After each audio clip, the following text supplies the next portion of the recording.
Bom dia, empreendedores criativos. Sejam muito bem-vindos a mais uma live. Vão chegando aí enquanto eu vou digitar qual é o tema de hoje, que o tema de hoje promete. Para você que vai chegar depois ou vai chegando agora, saiba que essa live ela vai ficar gravada. Ué, calma aí. Essa live vai ficar gravada aqui. Acho que agora ela fica no IGTV automaticamente por 24 horas, tá? Que aí depois você vai ter um bom tempo aí. Se você não puder ver agora inteira, você pode voltar lá no IGTV, mas é só por 24 horas, então não tem chororô. E a live de hoje é muito legal. Ah, deixa eu falar uma coisa. Depois que essa live ficar aí 24 horas, ela vai entrar no curso Prontos para Decolar, que é o curso onde eu ensino como você transformar a sua empresa, o seu projeto, numa marca que seja reconhecida, né? E que é muito importante, principalmente nesse momento que a gente está vivendo, porque tem muita gente oferecendo o mesmo produto que você. Então é muito importante que a sua marca se destaque no meio dessa multidão, tá? Depois eu vou dar mais detalhes sobre isso, mas vamos falar sobre o tema de hoje. Deixa eu ver quem está chegando aí. Lindalva, Mariana, Wayne, Anne, Ana, Culpa, todo mundo chegando, sejam bem-vindos. Bom, o tema de hoje é a raiz da criatividade, tá? É muito importante para mim esse momento, porque em 2005, eu até escrevi na legenda da live, mas deixa eu recapitular aqui para quem não viu. Em 2005 eu fiz um curso de criatividade chamado Oficina do Diabo. E esse curso era um workshop de 5 dias de uma terapia intensiva para a gente descobrir o nosso potencial criativo com muitas técnicas que eu fui usando ao longo dessa vida criativa e eu consegui muitos prêmios na publicidade. Não é exagero dizer que graças a esse workshop eu consegui aumentar muito a minha performance criativa. Consegui prêmios na publicidade, no cinema, consegui uma carreira, um reconhecimento muito legal no meu mercado. E eu devo muito ao convidado de hoje, que o professor desse curso chama Henrique Sclo, que ele é professor de criatividade, ele é hoje coordenador do curso de criatividade na Pan-Americana, na Escola Pan-Americana de Arte. Ele também é sócio da Escola Nômade de Mentes Criativas, ou para Mentes Criativas. Não sei qual que é, o Henrique me corrige. E é um cara que é uma inspiração para mim, realmente um mentor. Acho que todo mundo na vida assim, tem alguns mentores. Esse cara com certeza é um mentor. Eu até esperei o canal ficar bom o suficiente para eu poder trazer ele aqui, sabe? Para poder até agradecer e homenagear um cara que é tão legal e que eu tenho tanta gratidão por tudo que ele ensinou, por tudo que ele abriu a minha mente. Então vamos chamar o Henrique, ele conta um pouco dele e a gente já começa. O tema dessa live é disruptofobia, que é o medo inconsciente de ser criativo. Porque por incrível que pareça, a gente morre de medo de ser criativo, de acessar a nossa criatividade. A gente tem medo de ter a ideia errada e não existem ideias erradas, ele vai contar um pouco sobre isso. Bom, é basicamente isso. Vou chamar ele agora e, por favor, interajam. Aproveitem para fazer perguntas, porque é uma oportunidade de ouro que a gente está tendo de aprender com esse cara. E depois, se vocês quiserem conhecer um pouco mais, eu recomendo vocês seguirem ele, seguirem o Instagram dele. A Lena também, que tá aqui com ele. Ô Lena, eu não entendi, é você? A Lena é sócia dele. Eu não entendi se vai através de você ou dele. Deixa eu ver aqui, vou chamar o Henrique, tá? Vamos lá.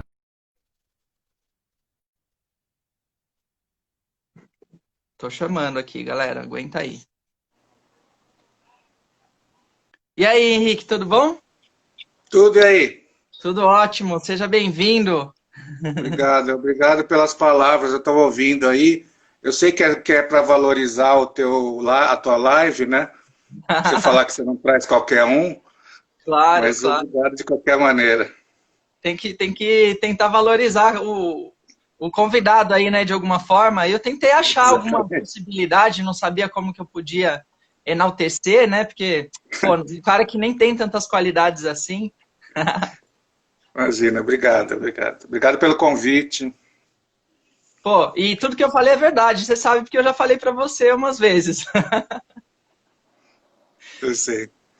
Tenho Bom, orgulho do meu aluno, aluno de ouro.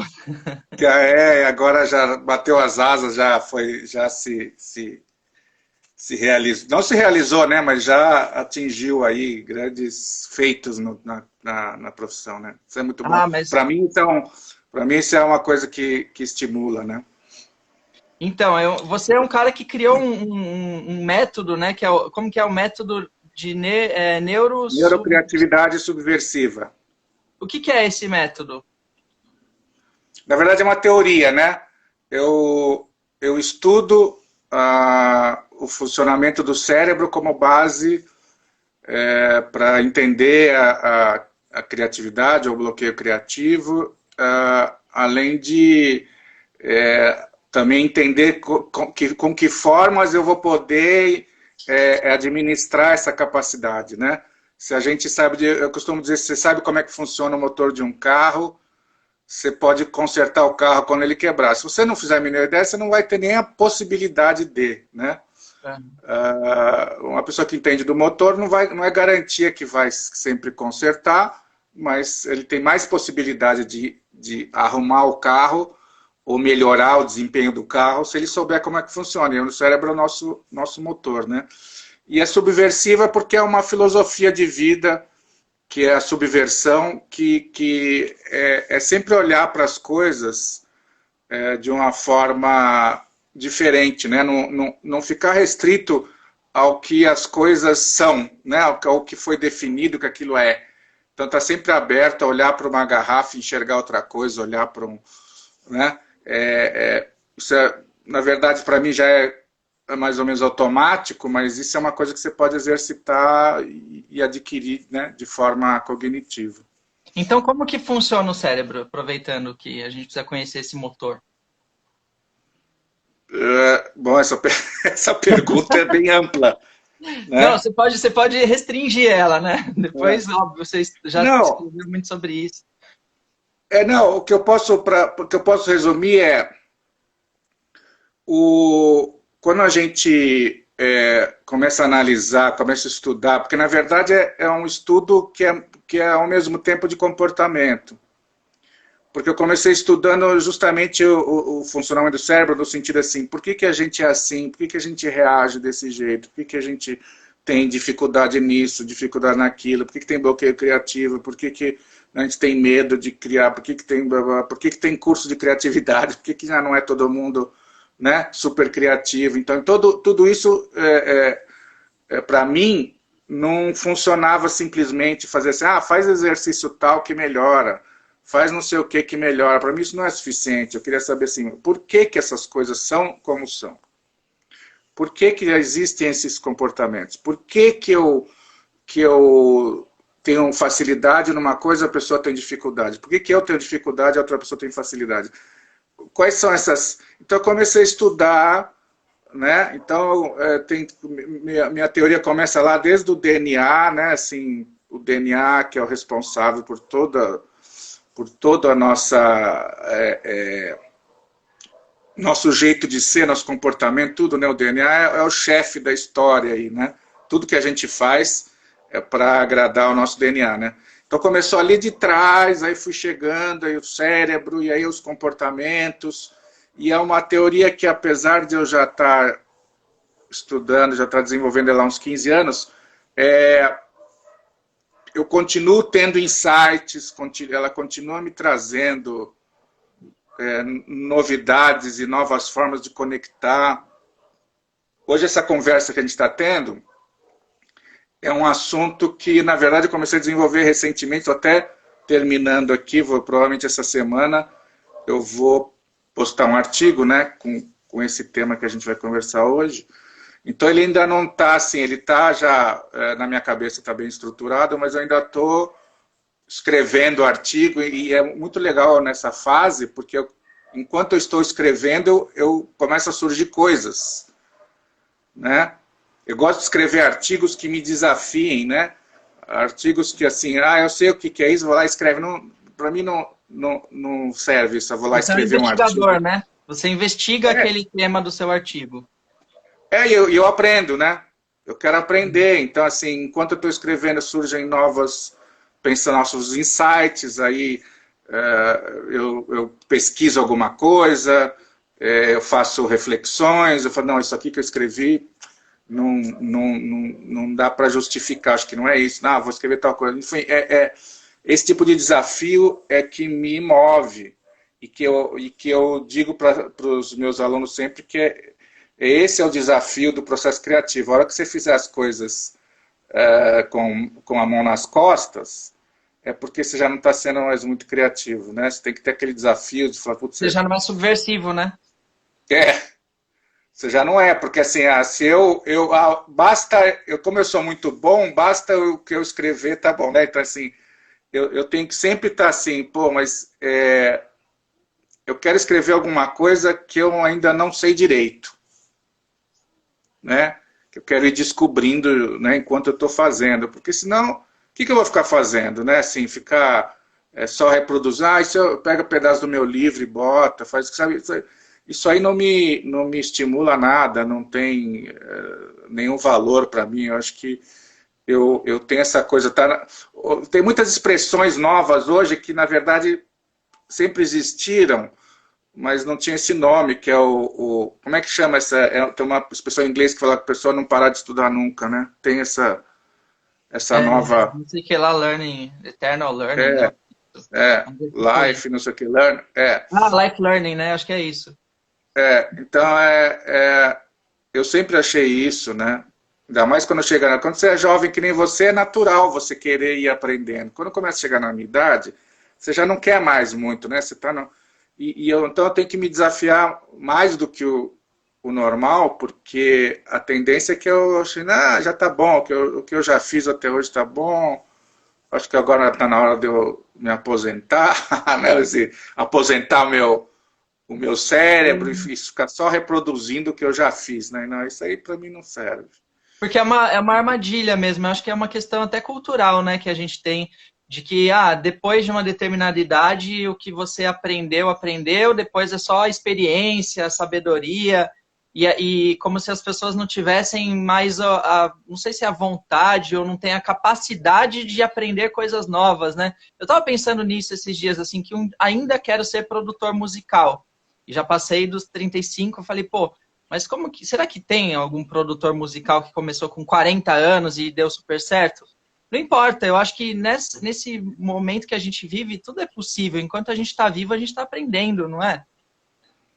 Eu acho que é possível sempre mesmo. Eu tenho muitos casos de pessoas... Eu, por exemplo, mudei de profissão com 42 anos. Né? Que até lá eu era publicitário, né? Eu era redator, diretor de criação, e saí para fazer isso que eu estou fazendo agora. Né? Apesar de a gente estar falando de alguma coisa que está dentro da mesma linha, mas não tem nada a ver uma coisa com a outra, você ser um redator e estudar a criatividade da aula, né? Escrever sobre. Então, não é fácil, né? Mas assim, a motivação ela tem que ser suficiente para você aguentar o tranco de você já estar meio que estabelecido, você já tem um nome, você já tem lá os papéis, repertório, né? Então, aí de repente você volta a ser um rookie, né? Você volta a ser um novato e tem que começar tudo de novo, mais ou menos. Mas você ao mesmo tempo você está trazendo uma informação, você não está começando do zero, você vai buscar e vai trazer aquilo. Quando você falou de sabedoria, né, quando as pessoas vão ficando mais velhas, é que assim, a sabedoria está em saber que não sabe tudo. Né? Acho que a sabedoria é justamente você não ficar dormindo, né, em berço esplêndido. Agora eu sou tal. E o estudo ou o interesse, eu digo que a pessoa envelhece quando ela perde a curiosidade. Né? Não tem nada a ver com idade cronológica. A pessoa começa a ficar com o olho meio opaco, assim, começa a ter meio desinteresse pelas coisas, aí que ela começa a envelhecer. Enquanto tiver brilho nos olhos, você tá vivo, tá jovem. Minha mãe tem 92, e precisa ver como ela está nessa pandemia, eu ligo para ela para fazer live assim, tá a cara ótima, tá bem, né? Tá toda hora fazendo videoconferência no Zoom, com os amigos e tal. Não, Então, e assim, você ela, falou ela tem o brilho. você falou desse brilho nos olhos, né? Eu acho que é até mais do que isso. Enquanto você tiver, você não pode, que nem minha avó, ela tem problema de visão, né? E a minha avó é a grande contadora de história da família que me estimulou a querer contar a história, criar as minhas histórias, tanto que eu fiz um livro que está aqui, inclusive, que eu homenageio ela. Tem um personagem que é a Dona Clotilde, que ensina a neta a usar a imaginação. E eu liguei para minha avó esses dias, ela enxerga muito pouco. Eu falei, e aí, vó, o que você tem feito na quarentena? Ah, eu tô tentando ler, você me deu aquela lupa lá, me ajuda muito, eu tô lendo um livro. E ela tá lendo o livro com 87 anos, sabe? Cheia de... Podia estar tentando ver novela ou fazendo qualquer outra coisa. Porque a gente coloca tanta dificuldade que não faço isso por causa daquilo. Ela mal enxerga, ela tá lendo o livro. E a gente com dois olhos bons, a gente não se propõe a fazer isso, né? Tem um pouco disso. Não, é a curiosidade. Curiosidade move o estudo, né? Você estuda porque você é curioso. E a gente é curioso porque, indo lá agora lá para a questão do DNA, né? A gente é curioso, nada do que a gente sente ou deseja não tem motivo. Tudo tem uma razão de ser. Né? Todas as nossas características e capacidades têm uma razão de ser. Então, a curiosidade é uma forma de aprender. E por que a gente tem que aprender dentro da lógica do DNA? Porque quanto mais informações você tiver, maior será a sua capacidade de resolver problemas de sobrevivência. Né? Então você vai ter mais informação, e com mais informação você pode conectar coisas em situações desconhecidas, você tem um repertório que você pode tentar utilizar para resolver o problema. Óbvio que quando o ser humano evoluiu muito, essa capacidade aumentou muito, mas continua sendo, o propósito é o mesmo. Então, quando você começa a deixar de ser curioso, você começa a deixar de querer sobreviver. Indiretamente, você está abrindo mão de uma capacidade fundamental para a tua integridade, né? Para a tua sobrevivência, para a tua vida. Então você já E está aí você pronto para envelhece, né? morrer. Por isso que o cérebro envelhece, inclusive, e as pessoas têm doenças degenerativas cerebrais, né? Porque muitas vezes acabam perdendo esses estímulos que fazem a saúde do cérebro se manter, né? Também. Não acho que é só por causa disso, né? Mas Não, eu acho também. que manter o cérebro funcionando, e manter o cérebro funcionando não é só pensar em coisas que você sempre pensa, ou ficar conversando com outra pessoa e falando sempre as mesmas coisas. Não, isso não é usar o cérebro. Usar o cérebro é se desafiar. Uhum. Que seja em jogo de carta. Você vai ver que pessoas mais velhas jogam carta assim, elas têm uma rapidez de raciocínio, porque mantém o cérebro ali, o desafio, né? Tem que prestar atenção no jogo, tem que ter a estratégia, tal, não sei o quê. Então Meu acho avô era que, campeão de dominó com 80 e poucos anos, era o rei do dominó lá no boteco dele. pois é, porque o cérebro mantém ele funcionando, mantém desafiado. É chato o desafio, a gente não gosta muito, né? Porque é desconfortável, mas ele é necessário. Eu terminei de assistir ontem um seriado na Netflix que chama The Last Dance, que é a história do Michael Jordan. Tá me impactando muito essa série, muito. É muito legal, né? Para quem gosta de basquete é mais legal, mas mesmo quem não gosta, é a história de um cara diferente, né? Vencedor, né? E o básico, né? Da motivação dele era justamente essa coisa de ter um desafio. E às vezes ele não tinha desafio nenhum palpável, ele inventava um. Então ele arrumava uma inimizade com alguém, ele ouvia uma coisa que alguém falou dele, aquilo virava um negócio, tudo para ele. Um cara não cumprimentava ele num restaurante, aquilo virava ele no jogo seguinte, ele fazia 60 pontos. Tal. Então, assim, e Não, era essa e coisa ele de. até foi acusado de ser viciado. Ah, você é viciado em aposta? Ele fala, não, eu sou viciado em competição. Eu gosto de É, competir. Não, qualquer coisa, o cara, ele não suportava perder em nada, né? Então, assim, só que ele foi um cara que, pelo que mostra, a gente nunca sabe, né? Mas, assim, o cara teve dedicação total à carreira, né? Ele parece que ele não bebia, só fumava charuto, né? Mas não bebia, não usava droga, não participava de, de, de Putaria. festa, né? Então, e sempre preocupado com essa coisa de, assim, e enchia o saco, né? Parece que quem jogava com ele não gostava muito, porque ele, no treino ele era meio dono do time, né? E ele enchia o saco e gritava com todo mundo o tempo todo, por quê? Porque ele estava cobrando que todo mundo tivesse o mesmo comprometimento que ele, a mesma, né? Então, assim, esse é um modelo, né, do cara que, sim, ele precisa do desafio. Tanto é que ele parou de jogar quando ele ganhou, né, a primeira vez três títulos. Ele falou que ele não tinha mais uma motivação, assim, que eu vou... Aí ele parou, foi lá jogar Golfe. beisebol, né, jogou beisebol Ah, é 2 anos. beisebol. Não, achei que era golfe. Não, Mas não, também. golfe ele jogava, a vida toda ele jogou golfe, como... Ele ia jogar golfe na tarde de um jogo importante. Ele ia lá jogar golfe, tal, porque ele tinha... E aí ele voltou, ele tinha ganho 3 campeonatos seguidos, ficou 2 anos, voltou a ganhar outros 3. E aí teve uns problemas políticos lá no clube, ele foi embora, enfim, e se aposentou. Mas essa coisa do desafio, como eu falei, é difícil a gente se impor, né? Muitas vezes as pessoas ficam mais assim, você trabalha em algum lugar, eu tenho um chefe, então o desafio vem de fora, né? Mas é que eu acho que o desafio legal é o que vem de dentro, né? É você estar disposto a se desafiar, por mais que você se ache o máximo, né? Por mais que você ache que você já está num nível, porque não existe o teto, né? Teto não existe.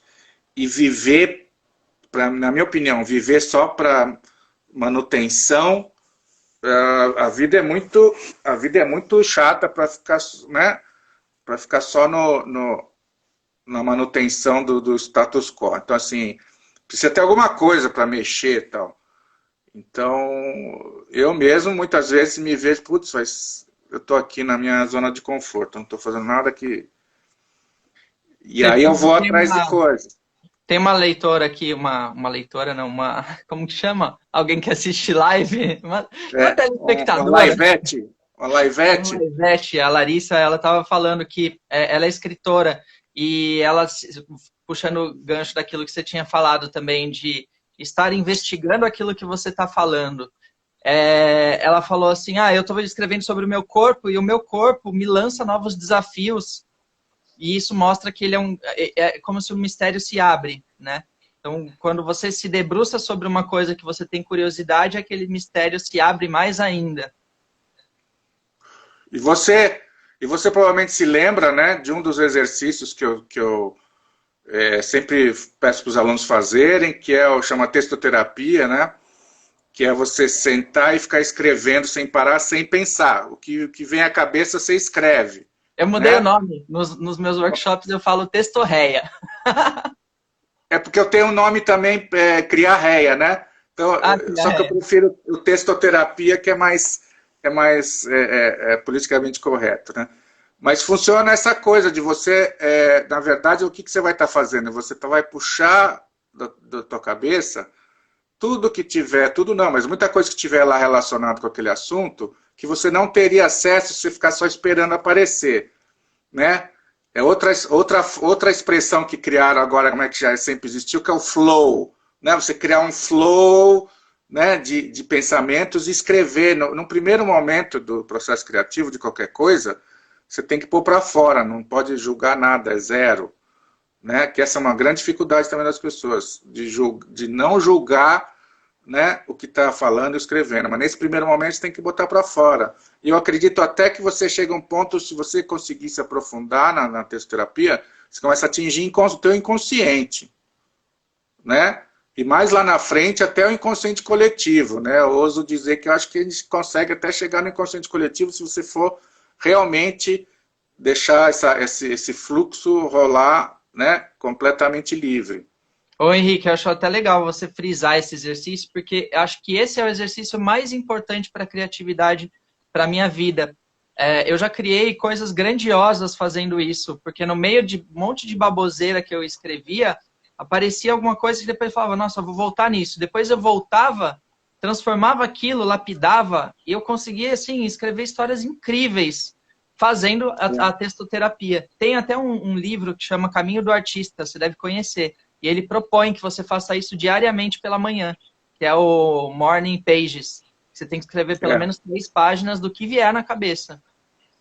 Eu já li em muitos lugares também um livro famoso aí, que eu não lembro o nome, sobre como escrever comédia, né?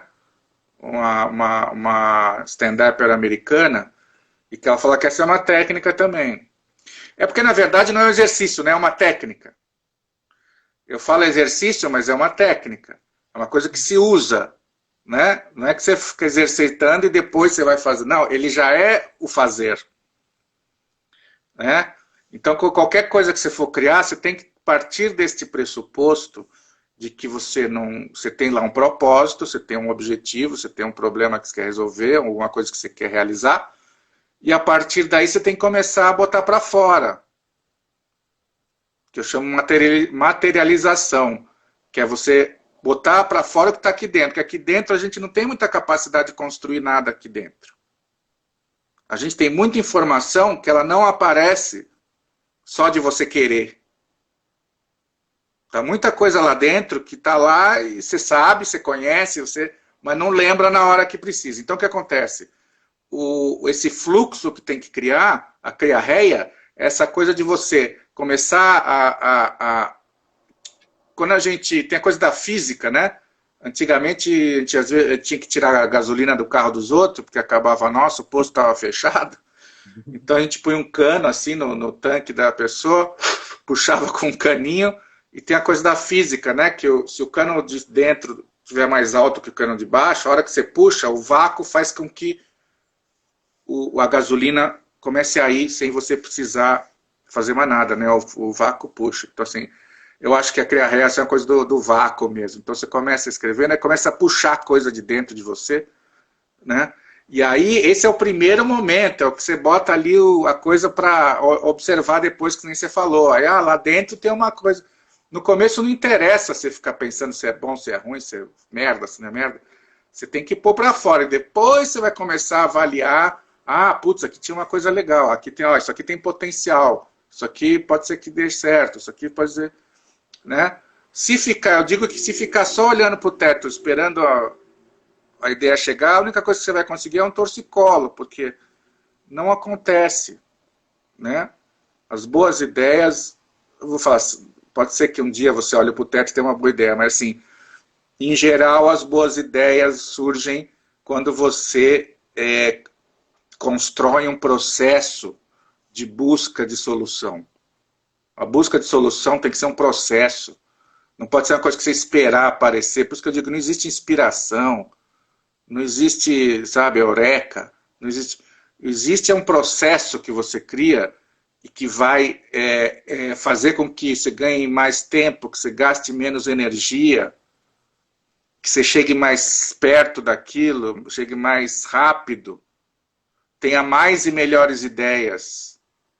Quando você tem uma estrutura de como criar, você tem a consciência de como o processo funciona na cabeça da gente, você vai atingir melhores resultados. Isso eu posso afirmar para você, não porque eu quero, mas porque eu utilizo isso há muitos anos com os meus alunos ou em empresa, tudo, e funciona. Porque não é, eu digo que criar é muito fácil. Criar é a coisa mais fácil do mundo, todo mundo é criativo. A grande dificuldade é saber o caminho. Né? Saber como você explorar o teu potencial criativo. Como andar. Não existe branco também. Não existe branco. O que existe é assim, você não conhecer técnicas. Né? Ah, deu branco. Deu branco, você não conhece, não é uma técnica, tá pensando aleatoriamente, né? Então assim, E aí Quando vira você... preocupação também. A preocupação é uma coisa que é a imaginação mal aplicada. Então você fica ocupado do tipo, eu preciso de uma solução, porque senão o boleto eu não vou conseguir pagar, porque senão não sei o quê. E aí você ocupa o cérebro com um processo burro de autossabotagem, né? E aí que a gente entra nosso tema do dia, que é a disruptofobia, né? A disruptofobia, na verdade, é um conjunto de medos que fazem com que a gente tenha mais dificuldade de criar. E são medos que muitas vezes a gente nem percebe que são medos. O medo se disfarça, se traveste de outros sentimentos, né? Preguiça, né? Você tem que criar um negócio, aí dá aquela preguiça. Não é preguiça, é medo de enfrentar aquele desafio. A procrastinação é isso, né? Procrastinação. Eu, quando preciso fazer uma coisa que eu estou me desafiando muito, apesar de eu querer, mas assim, antes de começar, começa, né? Ah, deixa eu ir lá pegar uma água. Aí você assim, vou jogar um pouquinho antes, só para dar uma... Putz, tá passando aquele negócio na televisão, né? Você fica... Vou ver o Netflix, mas assim, só um episódio para dar aquela Um arejada. episódio, para né, o cérebro dar uma... Não, é tudo, desculpa, é um medo, né? Que a gente tem de... Eu vou até olhar aqui meu artiguinho, porque eu ainda estou escrevendo, né? Que eu defini em 3 tipos de medo que a gente pode se emperrar aí, né? Que é o medo social. Primeiro é o medo social, o medo de ser julgado, de ser taxado idiota, de louco, de, nossa, você, né? Putz, você que fez isso, né? Então esse medo do julgamento dos outros é um dos maiores bloqueadores, né, de criatividade. E principalmente dos outros, assim, né? Alguém que te conhece, alguém que você considera a opinião. Porque o desconhecido, às vezes, você tem menos medo do que um cara que... Mas tem também, viu? Tem também. Se eu tô aqui na tua live, eu não conheço ninguém que está assistindo.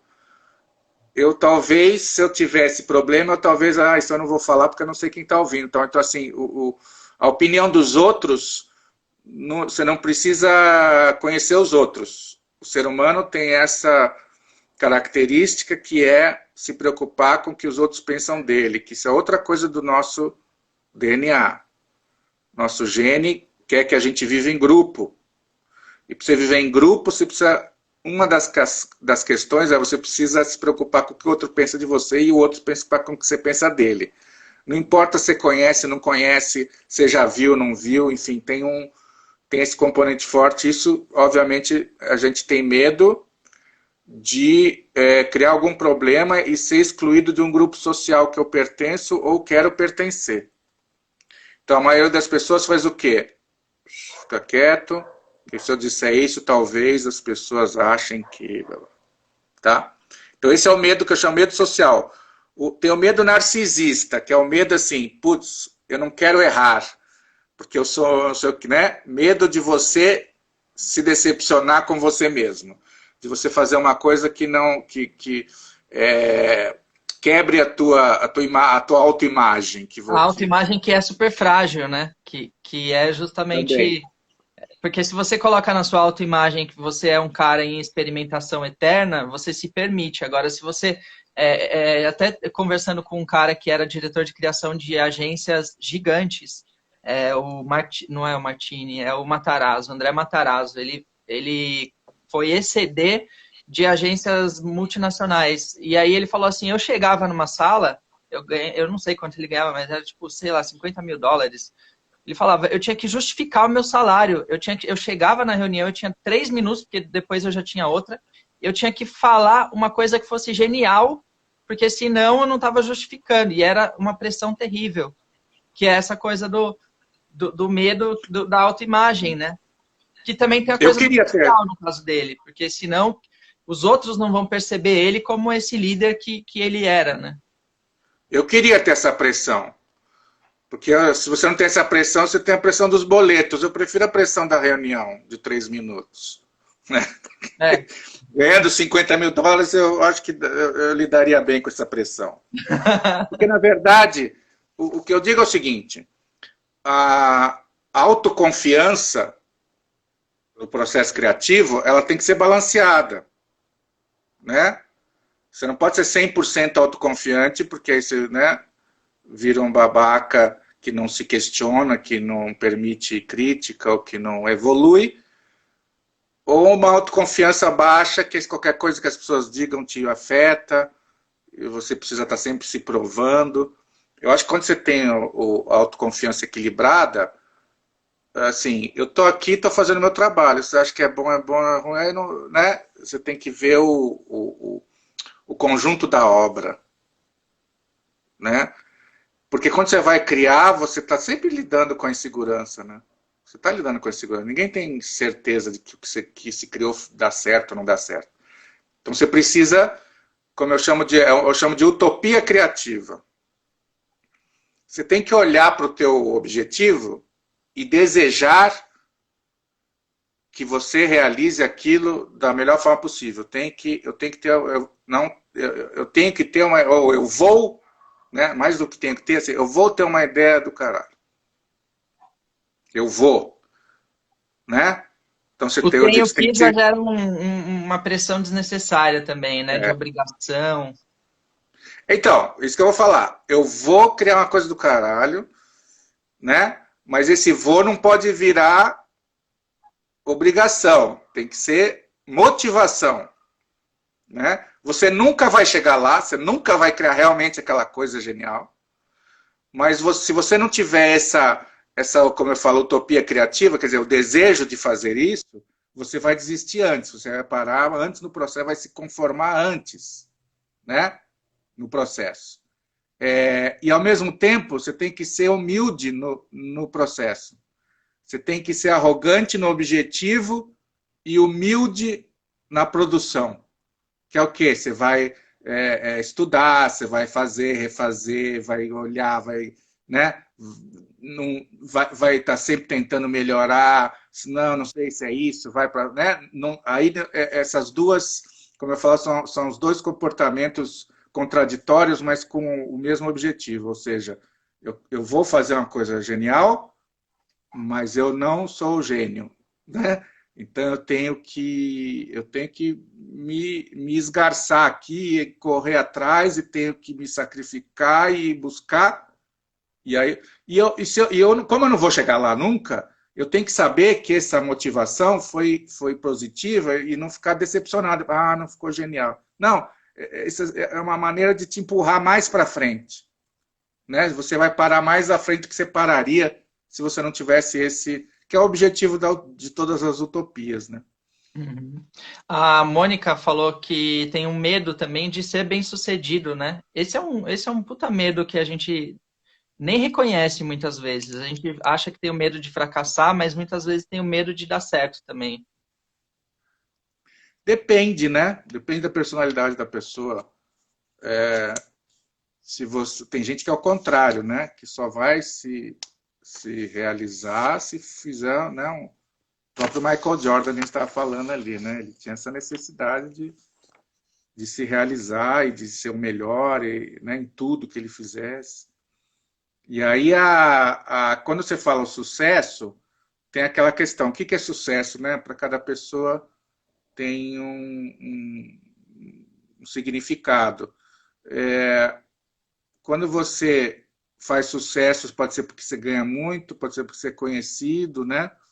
Pode ser porque você, enfim, vira influente, alguma coisa dessas, né? Sim, Mas mas é o que o vem depois do peso, sucesso, né? Porque, por mas ele ficou exemplo, baixo, eu não sei por que ficou baixo a tua voz aqui. o meu? Alô? Alô, alô, Ainda tá baixo? Tô tá bem gritando aqui. baixinho. Hã? Tô gritando aqui. Espera aí, deixa eu ver uma coisa aqui, só um minuto. Tá, eu tô te ouvindo bem. Eu vou explicando sobre essa questão do. Ih, ele saiu aqui, mas eu chamo ele de volta. esse lance do medo do sucesso que você falou, Mônica, é muito real, assim. Voltou? Não, mas deixa eu só explicar, porque eu tinha medo de sucesso e eu descobri isso numa sessão de Theta Healing. Theta Healing é um método, né, de descobrir dentro de você quais são os seus bloqueios. E aí eu descobri que eu tinha medo do sucesso, porque se eu estivesse com muito holofote em cima de mim, as pessoas iam acabar descobrindo quem eu era. E descobrir quem eu era uma coisa que lá na infância era perigoso. Então, eu sempre me auto-sabotava quando eu estava prestes a dar certo. Na verdade é o seguinte, a pessoa que é muito sensível a essa questão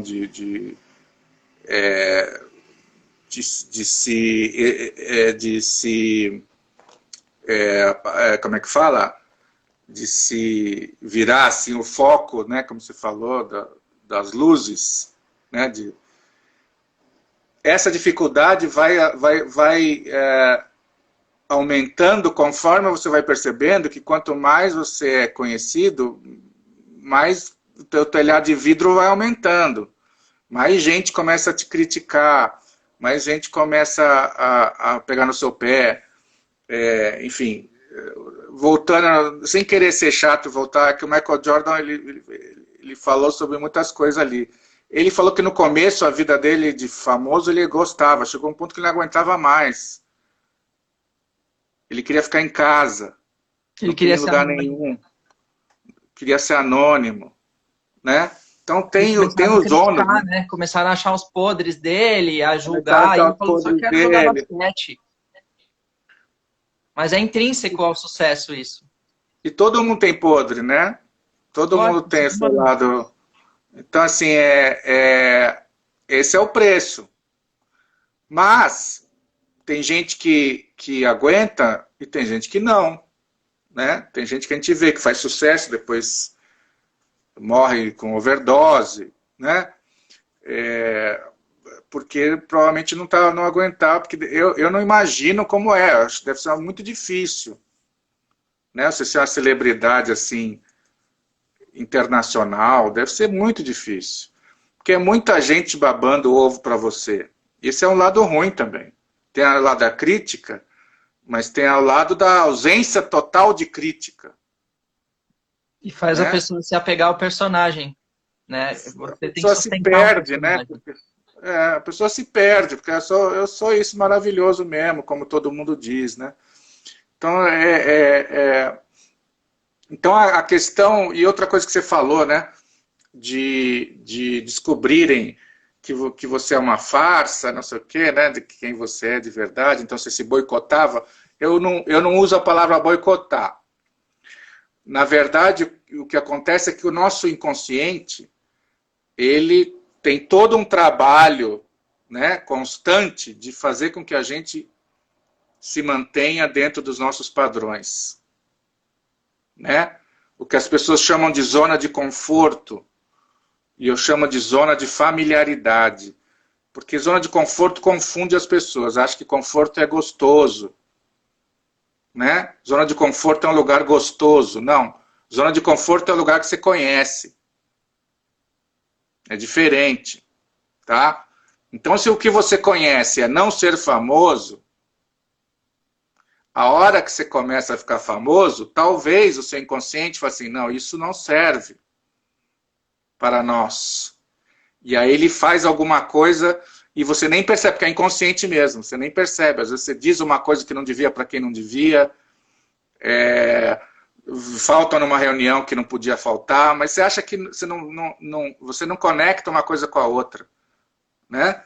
E aí, de repente, você muda, volta para o seu caminho original, que para o inconsciente é o quê? É a zona de conforto, né? A zona de familiaridade.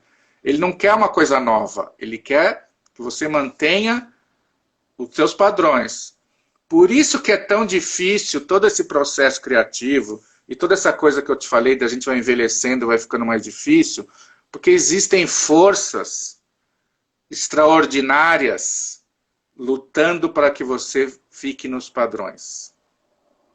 Nosso cérebro é uma batalha injusta de um inconsciente que quer que você se mantenha dentro dos padrões e um eventual rebelde, né, que é o pensamento que vou fazer uma coisa diferente, vou criar não sei o quê. É uma batalha injusta, porque é um desequilíbrio de forças absoluto, inconsciente praticamente imbatível, e fora que ele, além de imbatível, ele é dissimulado, ele não bate de frente, ele fica lá nos bastidores, né, manipulando tudo, você nem percebe. Por isso que eu falo que é importante a gente conhecer o funcionamento do cérebro, para tentar detectar isso que eu estou sentindo agora. O que é? Eu acho isso aqui que eu criei ruim mesmo, ou o cérebro está reclamando porque eu estou quebrando padrões? Né? Então, quando você começa a ter essa capacidade de avaliar e de observar, de refletir, muitas vezes você vai falar assim, pô, não, eu acho que esse é porque isso aqui é novo, por isso que eu não estou gostando. Né? Então, por isso que eu digo para os meus alunos, se você quer investir, se quer ser muito criativo, investe nas ideias que estão te incomodando, não nas ideias que você está gostando. A ideia que você está gostando é uma ideia que o teu inconsciente aprova, portanto, ela é dentro dos padrões. Né? Então, existe um exercício emocional e psicológico que você tem que fazer no processo criativo. Por isso que eu falo que não adianta, as pessoas, eu fico vendo na internet muita dica, né? Ah, faz isso, faz aquilo, faz isso, não adianta nada. Você tem que ter um preparo e um treinamento emocional e psicológico para lidar com as questões que envolvem a criatividade. Que essa coisa da disruptofobia, né? Insegurança, o medo de decepcionar os outros, o medo de se decepcionar, né? E tem o medo natural, porque o medo é uma ferramenta de sobrevivência, né? A gente tem medo das coisas, por quê? A gente tem medo do que não conhece. Todo animal tem medo do que não conhece, né? Por quê? Uma questão de sobrevivência, porque senão a gente faria as coisas e, né? Então, o medo, a criatividade está falando também do medo do que não conhece, né? Você cria uma coisa nova, você fica com medo dessa coisa.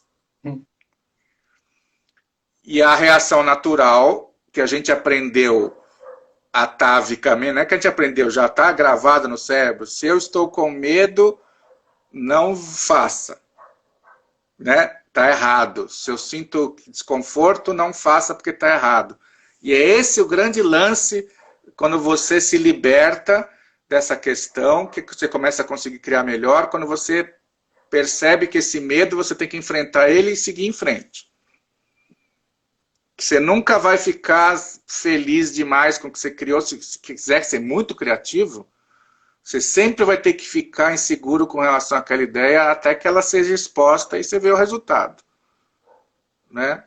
Eu digo que o Charlie Chaplin, cada vez que ele lançava um filme, ele ficava todo cagado ali, né? Porque ele, apesar de já ser um gênio reconhecido no mundo todo, ser rico, ser famoso, blá, os filmes dele eram muito criativos, muito inovadores para a época. Então, ele era bem egocêntrico, né? Então ele tinha uma autoestima bem reforçada. Mesmo assim, ele ficava todo cagado até ver se o público iria receber bem o trabalho dele ou não, né? Então, se o Charlie Chaplin é assim, imagina nós. Então, é normal a pessoa que não quer ficar ansiosa, não quer ter insegurança, não quer temer, não vai dar certo, melhor não tentar ser muito criativo, porque vai acontecer isso. E eu vejo essa questão da autoestima bem elevada, é muito importante a gente construir essa autoestima elevada para que a gente possa defender uma ideia boa, que só a gente visualiza que ela é boa até o fim.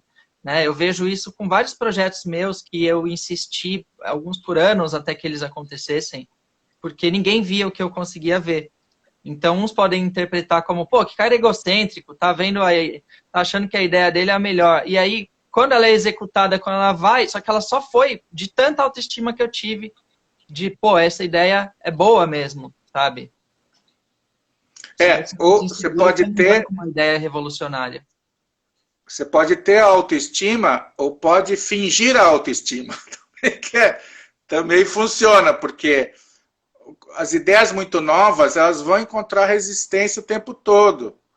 E então, se a própria pessoa que criou não tiver assim essa, mesmo que fingida, né, segurança, pô, se o cara que criou não está seguro, eu vou, né? Então, assim, o criativo tem que ter essa capacidade de simular segurança por uma coisa que ele não tem segurança. Mas que se ele não fizer isso, aí que a ideia dele não vai para frente mesmo. Né? Você perguntar para um médico, seu doutor, o que você acha da... Ah, não sei, se eu operar, não sei o que pode acontecer. Você fala, então, peraí, então não, né? Então, com ideia é a mesma coisa, assim. Ah, e esse roteiro que você criou aí? É, legal, mas eu tenho algumas dúvidas. Oh, o cara já reprova. Então, eu conheci gente que era melhor vendedor. Eu digo que saber vender uma ideia, às vezes, é mais importante do que a própria ideia. Eu Os conheci gente diretores que... de criação são assim. Eles impõem, né? Muitos acabam impondo a sua visão porque sabem defender muito bem. E não porque é a melhor. Tem isso também. Onde eles ficam mais confortáveis em vender, né?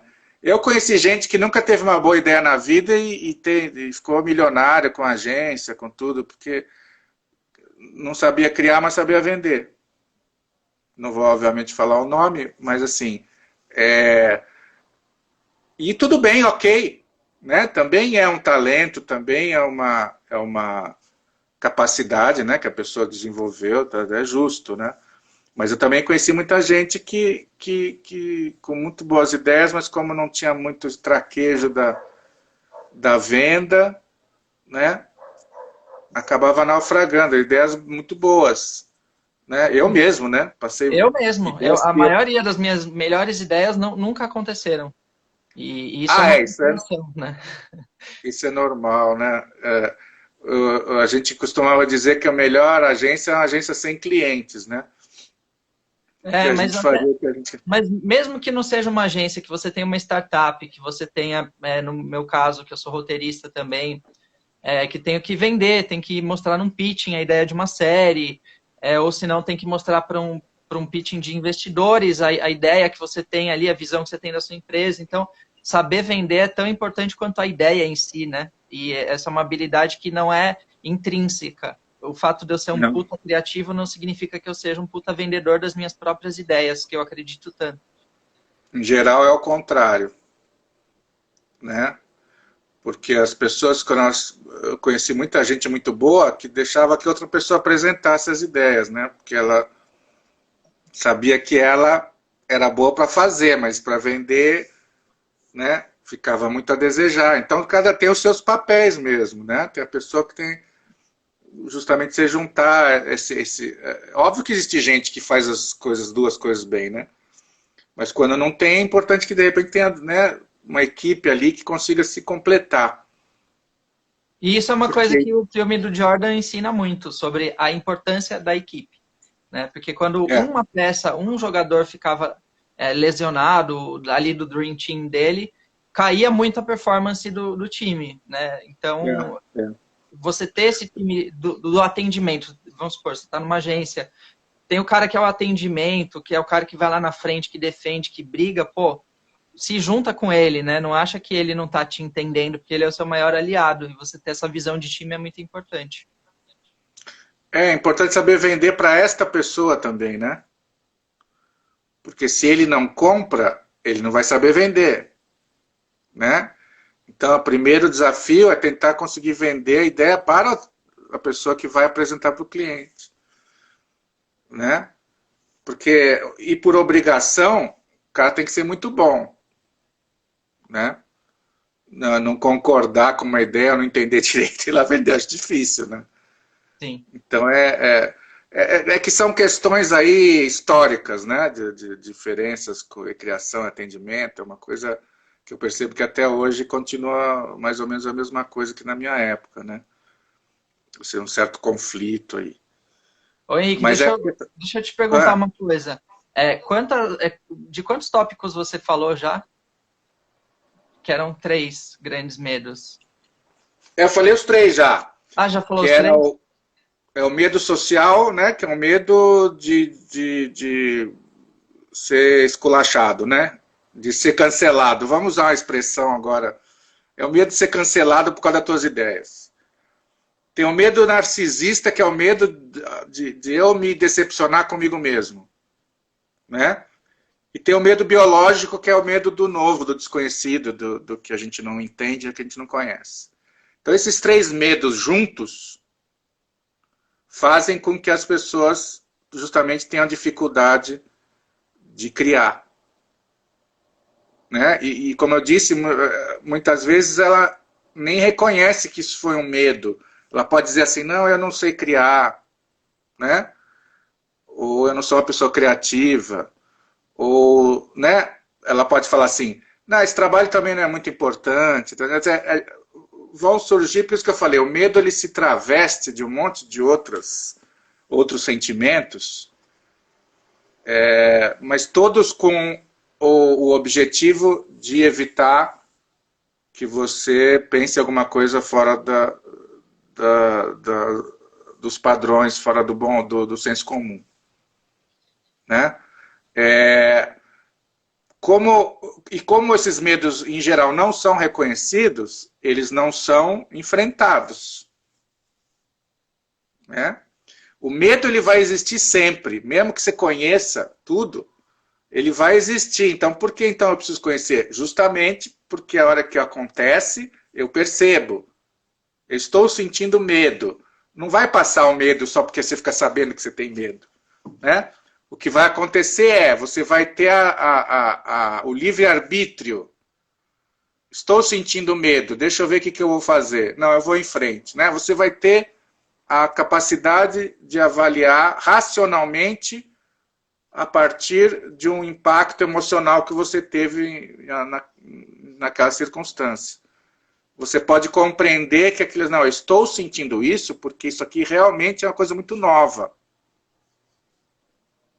Então, mas você pode falar assim, então, eu não quero uma coisa muito nova, então eu vou parar. Né? Aí é livre-arbítrio.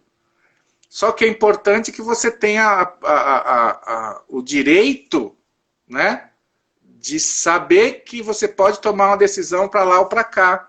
E não ficar refém do sentimento. Ah, eu senti isso, então não é. Se eu me sentir desconfortável, então porque é ruim, porque é errado, porque não serve. Porque Ou aí se inventa entrega a qualquer preguiça e coisa. nem sabe, né? Acha que, eu sou procrastinador mesmo. Não, tem coisas mais importantes. Eu mereço descansar, tudo isso, né? E, na verdade, são travestidos. De repente, esse cliente aí também, ele não adianta fazer nada para ele, que ele não gosta.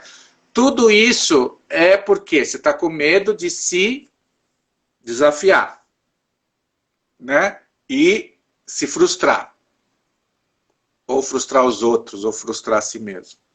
Ô, Henrique, Né? aproveita essa reflexão que você deixa para anunciar que a gente tem 1 minuto de live e quero fazer uma coisa inédita aí. Eu quero que vocês deem coraçãozinho na hora que eu falar. Se você topa voltar semana que vem, a gente mergulha mais na criatividade. Pode, lógico. Primeira vez em 35 lives que eu faço isso, mas eu acho que vai ser... Tá todo mundo vidrado. E tem tanta coisa que eu sei que você tem tanta bagagem ainda que você pode compartilhar um pouco com a gente. Se vocês toparem, escrevam sim aí, para eu saber se vocês querem também que ele venha semana que vem. Esse artigo vai estar onde? O pessoal perguntou. Vai estar no meu blog, que é no escolanomadeparamentos.criativas.com. Mas eu posso... criativas.com. Eu posso... Bom, se as pessoas começarem a me seguir, elas também vão ver, porque eu divulgo. Né? Então O cachê sigam vai ser o o pessoal mesmo? dele também. O cachê vai ser o mesmo? O cachê é o mesmo, é zero igual. Acho que eu vou aumentar mais uma vírgula depois do zero. Então tá bom, Henrique, eu tenho 20 segundos, é só o tempo de eu me despedir, agradecer essa generosidade de você compartilhar com a gente, agradecer todo mundo que esteve aqui, está. Por favor, voltem, passem esse IGTV para frente, para as pessoas saberem. Semana que vem a gente volta no mesmo horário, às 11h, e estaremos juntos com um novo tema sobre criatividade. Valeu, Henrique.